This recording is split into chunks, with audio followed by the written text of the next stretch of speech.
we need to say social networks have greatly changed our lives. On one hand, they bring us closer and help us stay connected all the time, but on the other hand, they can lead to horrifying consequences. While some may dismiss these concerns as paranoia, there are those who are well acquainted with the dark side of social networks. And today, we will witness a story that will expose their true danger. I will tell you about the infamous case of Takehiro Shiraishi, a Japanese man who used Twitter to commit heinous crimes, leaving behind 9 innocent victims. This story will remind you that social networks are not always what they seem, and we must always remain vigilant when using them. Autumn 2017, the city of Zama in Japan. A 23-year-old girl named Aiko Tamura disappears without a trace. For 2 long days, her family receives no news, no calls, no messages, no notes. It was an especially difficult time for her loved ones, as Aiko had recently lost her mother and understandably was in a state of deep depression. And what's worse, she left rather strange messages on her Twitter page.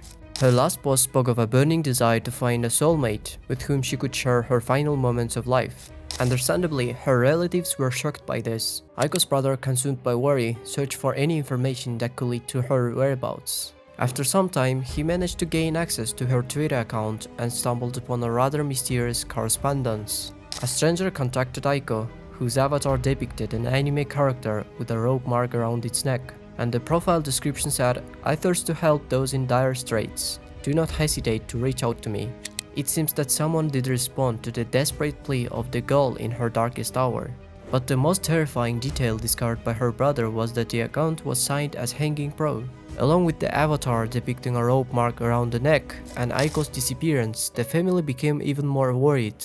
In such a situation, time is of the essence, and her brother immediately began searching for further clues. Soon it became apparent that tracking down this person solely based on their online tracks was practically impossible, but her brother didn't stop and went further. He filed a missing person report with the police, who then discovered another Twitter account belonging to the same user. Meanwhile, her brother realized that there are likely multiple accounts and started his own investigation. He found that the criminal had communicated with many other girls through these accounts. He began messaging each of them in a desperate search for any clues. Fortunately, one of them eventually responded and agreed to help, so they devised a pretext for a meeting, intending to catch the hanger. The police also agreed to accompany the girl. The meeting was set at the nearest train station, and upon arrival, it turned out that the hanger was already there waiting. They followed him to Amaru's apartment in Zama, which by the way was about a 40-minute drive from Aiko's home. They entered, and at that moment there was a knock on the door. The police entered, and they were greeted by a man named Takehiro Shiraishi. He was a young man, and at 27 he looked rather unremarkable, but what the search party was about to discover sent shivers down their spines. When Takehiro was asked about the whereabouts of the missing girl, his answer was simply shocking. He pointed to the interior of his apartment and said, "She's there." But there was no one else in sight. Instead, there were multiple refrigerators, some of which were further into the house. I think you can guess where this is going. Upon closer examination, it became clear that these containers contained fragments of Aiko's body. But this was just the tip of the iceberg. As the investigation continued, authorities stumbled upon a frightening number of other body parts. The number of remains found was much more than what could have been left on one girl, indicating the presence of multiple victims. In total, 9 heads and over 240 bones were discovered. This led to the inevitable conclusion that the authorities were dealing with a serial killer. After Takehiro was apprehended and became the subject of intense scrutiny, the horrifying truth about these murders gradually came to light along with the troubling profile of this individual.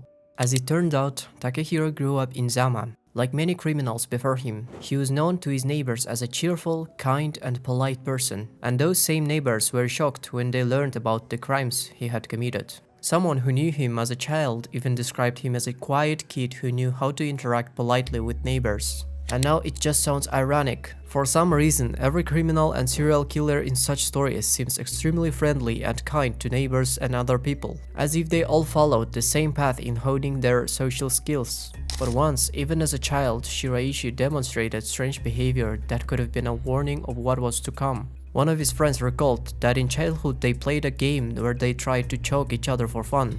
Leading up to his crimes, he engaged in unsavory activities in Tokyo's red light district, where he of course illegally lured women into prostitution. He used Twitter for his recruitment purposes, but eventually in February 2017, he was arrested for all of this and received a suspended sentence. It was around this time that the 27-year-old, now unemployed, confessed his depression to his father and moved in with him. Takehiro found himself in a critical situation and unfortunately chose the darkest path. He already understood back then that he had the ability to gain people's trust online, and he allowed himself to become obsessed with Twitter again, but for much more sinister reasons. 2 months later, in August 2017, Takehiro felt that the situation was changing for the better. He then shared excellent news with his father. He had met a woman and wanted to move out immediately, needing his father's help as he was unemployed himself. His father agreed and signed the lease agreement for the fateful apartment. The details of Takehiro's crimes were simply horrifying. He lured his victims, mostly prone to depression and anxiety disorders, into this apartment, promising to help them end their lives. He called himself an executioner. However, as soon as they were inside, he strangled them and then dismembered their bodies into containers. Hence the Twitter handle that stuck with him as the nickname Hanging Pro or the Professional Hanger. In court, Shiraishi said it was easier for him to persuade and manipulate people suffering from anxiety and other mental problems. His motive stemmed from his own sense of worthlessness and loneliness. He wanted to feel strong and in control, and he found that in the act of taking lives. He also claimed to enjoy the process of dismemberment, which he compared to processing meat. Takehiro was caught only thanks to the discovery of his direct messages with Katamuru and her brother's swift reaction. In the end, he was found guilty of all 9 crimes and sentenced to death. His tweets targeted people struggling with emotional problems, looking for someone to talk to. He created an image of a sympathetic, understanding, and a non-judgmental person, which made him seem reliable and approachable. Unfortunately, this personality was just a facade that Takehiro used to lure vulnerable women into his apartment, where he committed atrocious acts. His use of social media to find victims complicated the police's task in tracking him down, as he could hide behind multiple anonymous accounts. When news of Shiraishi's monstrous crimes spread, it shook Japanese society and vividly demonstrated the dark side of social media, where vulnerable people seeking support can become victims of sick individuals. The case became a sensation in the media. Newspapers spread rumors of possible cannibalism by Shiraishi and the existence of an extensive library of photographs of his victims. Most media outlets tried to conceal the identities of the victims, but eventually their names became known. The trial of Shiraishi was a grim event, attended by the families of his victims. They heard horrifying details about the final moments of their loved ones' lives. For example, 21-year-old Mizuki Miura became his first victim. He met her online when he needed money to move into the apartment, and he convinced the girl to lend him money. Then he invited her again to discuss her payment, and as you understand, after that Mizuki was never seen again.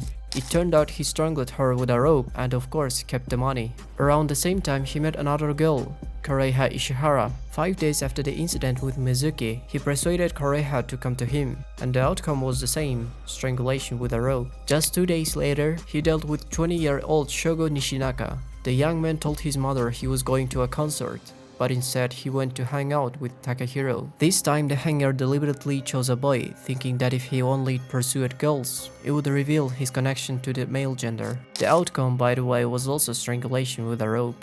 And we've only looked at 4 cases, and remember there were 9 victims in total. The courtroom was filled with a palpable sense of grief, anger, and disbelief as Shiraishi coldly recounted his crimes, showing no remorse or sympathy for his victims. Despite the efforts of his lawyer to portray him as a troubled individual in need of help, Shiraishi himself accepted his fate, having come to terms with it.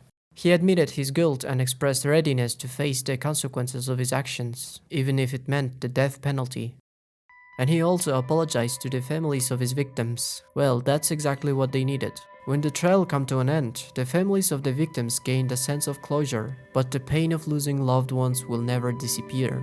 They had to live with the knowledge that their daughters, sisters became victims of a monster who used social media to prey on vulnerable people. Twitter quickly responded to these events by promptly updating its rules. Twitter's CEO Jack Dorsey acknowledged the seriousness of the situation and stated that it was necessary to ensure a safer use of the platform. Similarly, the Japanese government took action by expanding channels for psychiatric assistance and support online, as well as improving education on social media and interpersonal relationships. Ultimately, the case of Takehiro Shiraishi serves as a tragic reminder that we still have a long way to go in understanding and addressing complex mental health issues. As we continue to take tackle these problems, we must understand that our actions and words have a profound impact on those around us. Each of you can play a role in creating a safer and more compassionate world. Remember that. Thank you for watching.